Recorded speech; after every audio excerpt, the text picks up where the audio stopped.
அண்ணா 100 நாள் வேலைவாய்ப்பு திட்டத்தை பற்றி நல்ல ஒரு கேள்வி கேட்டீங்கண்ணா, நான் பதில் சொல்கிறேங்கண்ணா. அண்ணா, தமிழ்நாட்டை பொறுத்த வரைக்கும் சில டீட்டெயில்ஸ் நான் கொடுக்குறேங்கண்ணா, நல்லா எழுதி வச்சுக்கங்கண்ணா. எந்த அளவுக்கு ஃப்ராடுத்தனம் இங்கே இருக்கக்கூடிய திராவிட முன்னேற்ற கழகத்தினுடைய ஆட்சியாளர்கள் செய்கிறாங்க அப்படிங்கிறத எந்த அளவுக்கு ஃப்ராடுத்தனம் பண்ணுறாங்க நீங்கள் பார்க்கணுங்கண்ணா. ஆனால் அதாவது நான் சொல்கிறது நல்லா கேட்டுங்கண்ணா, தமிழ்நாட்டை வர பின்தங்கிய மாநிலங்கள் இந்தியாவில் நிறையா இருக்குங்கண்ணா. தமிழ்நாட்டை விட கிராமப்புற மாநிலங்கள் நிறையா இருக்குங்கண்ணா. தமிழ்நாட்டை விட கிராமப்புற மாநிலங்கள். இன்னைக்கு இந்த 100 நாள் வேலைவாய்ப்பு திட்டம் நாம ஆட்சிக்கு வந்த பிறகு எல்லா மாநிலங்களுக்கும் கொடுத்திருக்கக்கூடிய நிதி நான் படிக்கிறேங்கண்ணா. ஆந்திராவை பொறுத்த வரைக்கும், ஆந்திர பிரதேச பொறுத்த வரைக்கும் 2021-22 மேடம் நான் சர்க்குலேட் பண்றேன், நீங்க நோட்ஸ் பெருசா எடுக்க வேண்டாம், உங்களுக்கு அந்த டேட்டா கைக்கு வந்துடும். 21-22, 22-23, 23-24, 24-25 4 வருஷங்கண்ணா. 4 ஆண்டுகள் ஆந்திராவுக்கு மொத்தமாக நாம் கொடுத்திருப்பது 30,063 கோடி. பீகார் தமிழ்நாட்டை விட பின்தங்கிய மாநிலம், கிராம பகுதிகள் அதிகமாக இருக்கக்கூடிய மாநிலம். பீகாருக்கு 4 ஆண்டுகள் நாம் கொடுத்திருப்பது 24,726 கோடி. குஜராத் 4 ஆண்டுகளில் 100 நாள் வேலைவாய்ப்பு திட்டம் குஜராத் நல்லா கவனிச்சுக்கங்கண்ணா. குஜராத்துக்கு நாம் கொடுத்திருப்பது வெறும் 6,613 கோடி. கர்நாடகா பிஜேபி அரசு இடையில் இருந்தாங்க, 4 ஆண்டுகளுக்கு நாம் கொடுத்திருப்பது 23,226 கோடி.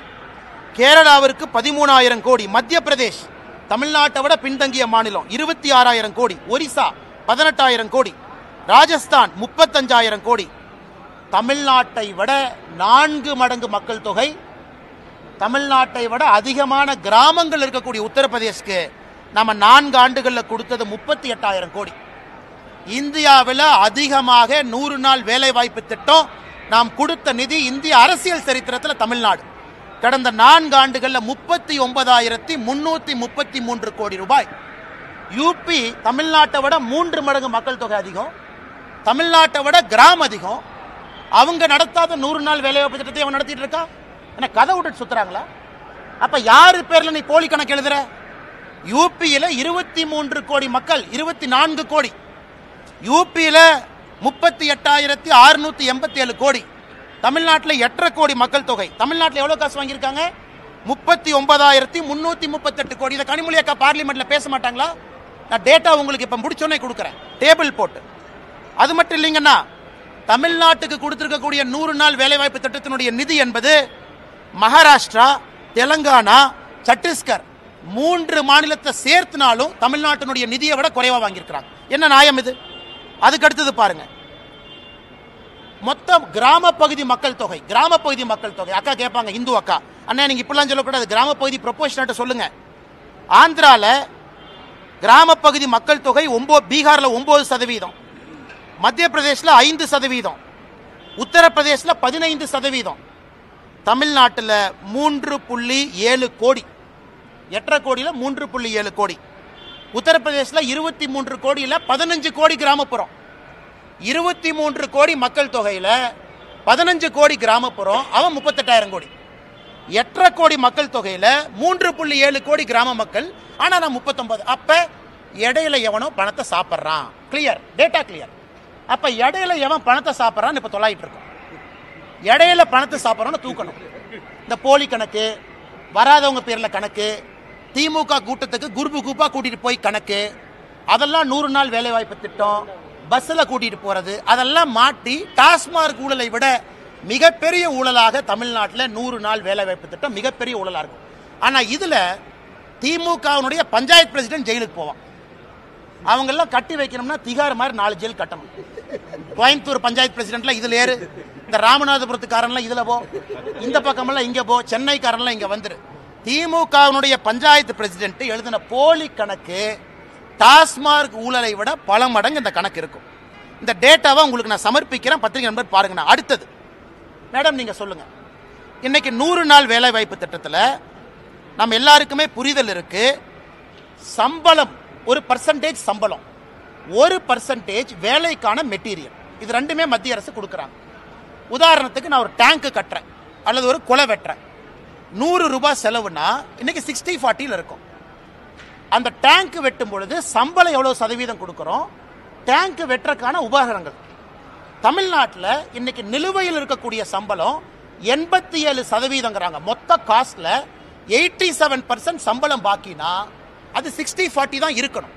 அப்ப 87% சம்பளம் பாக்கினா நீ போலி கணக்கு எழுதுற. நீ போலி கணக்கு எழுதுறதுனால வேஜ் பில் அதிகமாகுது, மெட்டீரியல் பில் அதிகமாகல. இதையெல்லாம் நான் மத்திய அரசுக்கு கடிதமாக ஆதாரப்பூர்வமாக ஈரோட்டில் ஒரு பஞ்சாயத்து எடுத்து ஒரு பஞ்சாயத்தில் மட்டுமே நடக்கக்கூடிய தவறுகளை நான் கடிதம் எழுதிட்டேன். இந்த கேள்வி நீங்க கேட்ட பிறகு ரிலீஸ் பண்ணுங்கிறதுக்காக வெயிட் பண்ணோம். இப்போ ட்விட்டர் பக்கத்தில் 1 மணி நேரத்தில் இந்த டேட்டாவை போட்டுறோம்.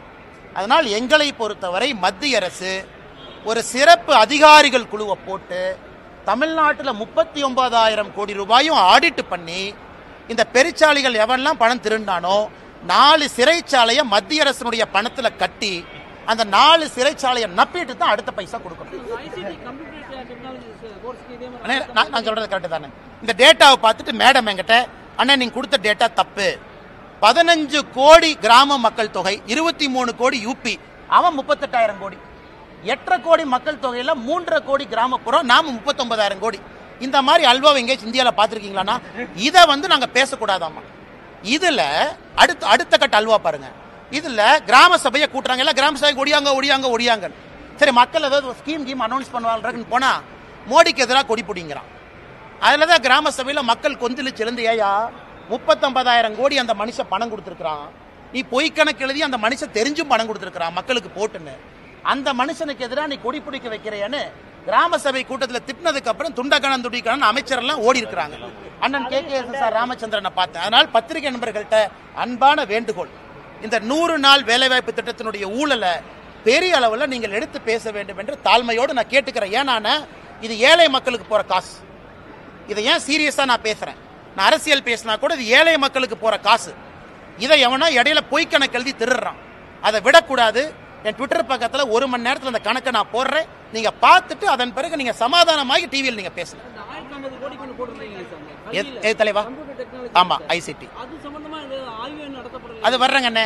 அதில் கொஞ்சம் அன்பில் மகேஷனுடைய ஒரு பினாமி கம்பெனி அதில் இருக்குங்கண்ணே, ஒரு அண்ணா நகர் கம்பெனி ஒன்று, அதையும் நான் எடுத்திருக்கேங்கண்ணே. இவங்க தான் இந்த CBI ப்ராசிக்யூஷன் சாங்ஷன்லாம் புடுங்கி வச்சிருக்காங்க. உதாரணத்துக்கு சவுக் சங்கர் மேட்டர், அதெல்லாம் கனெக்டட் தான். சவுக் சங்கர் மேட்டர்ல மத்திய அரசனுடைய பணம், நமஸ்தே அப்படிங்கிற ஒரு திட்டம், நம்மளுது நமஸ்தே திட்டம். யாரெல்லாம் பணியாளர்கள் இருக்கிறாங்க, தூய்மை பணியாளர், அவங்கள ஓனர் ஆக்கக்கூடிய திட்டம். நல்லா புரிஞ்சுக்கணும், தூய்மை பணியாளர்களை ஓனர். ஐயா நீங்க எதுக்கு வேலை பார்க்குறீங்க, நான் உங்களுக்கு லோன் கொடுக்குறேன், நீங்க வண்டி வாங்குங்க. நீங்க செப்டிக் டேங்க் கிளீன் பண்ணுமா, மிஷின் வாங்குங்க, நீங்க அதை கிளீன் பண்ணுங்க அப்படிங்கிறத நமஸ்தே திட்டம். தமிழ்நாட்டில் அம்பேத்கர் ஐயா பேர்ல அந்த திட்டத்தை பேரை மாற்றி மத்திய அரசுடைய பணம் வருது. 2 cooperative bank, Kanchipuram, Chennai central cooperative bank, 2 பேங்க்ல எப்படி போலித்தனமாக அக்கௌண்ட் ஆரம்பிச்சு எப்படி போலித்தனமா அந்த பணத்தை ஸ்விண்டில் பண்ணிருக்கான்னு காட்டுறேன். ஆனா இதுக்கும் என்னால CBI போக முடியலையே. மத்திய அரசு பணமா இருந்தாலும் காங்கிரசினுடைய தலைவர் செல்வ பெருந்தகை ஊழல் பண்ற ஆதாரம் கையில் அப்படியே இருக்கு, லட்டு மாதிரி இருக்கு. ஆனாலும் CBI உள்ள வர முடியல. காரணம், ப்ராசிக்யூஷன் சாங்ஷன் வித்ட்ரா பண்ணிருக்கிறாங்க. அதனால் போராட்டம் போறோம், எடுக்க போறோம், எத்தனை நாள் தப்பிச்சு போயிருவாங்க பார்க்கலாம். இவ்வளவு ஊழல்கள் நடக்குது. அதனாலதான் முதலமைச்சருக்கு 27% அதிகம், 2.7 இருந்திருக்கணும். அது ஏதோ டாட் சென்டர்ல மிஸ் ஆகி அது 27 வந்துருச்சு.